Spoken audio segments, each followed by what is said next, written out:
ঝটপট নিরামিষে আজকে একটা আলু ভাজি বানিয়ে নিচ্ছি। 2 চামচ সর্ষের তেলে একটুখানি হিং দিয়েছি। এবার 2টো পেঁয়াজ কুচিয়ে দিয়ে দিয়েছি, ধনেপাতা কুচি দিয়েছি, আদা কুচি দিয়েছি, কাঁচা লঙ্কা কুচি দিয়েছি আর 2টো টমেটো গ্রেট করে দিয়েছি। একটু নেড়ে চেড়ে 4 টুকরো করে কাটা সেদ্ধ আলু দিয়ে দিলাম।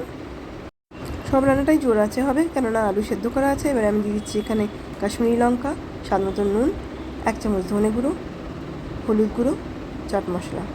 দেখতেই পাচ্ছেন পেঁয়াজটা একদম হালকা করে ভাজা হয়েছে, বেশি লাল করে একদমই ভাজবেন না।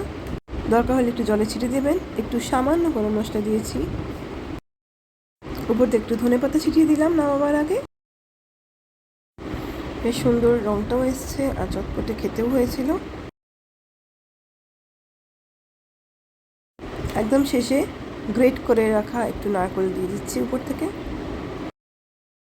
এবার রুটি বা পরোটার সাথে গরম গরম পরিবেশন করুন। দেখা হবে আবার পরের রেসিপিতে। রেসিপি ভালো লাগলে কমেন্ট করে জানাবেন। বাই।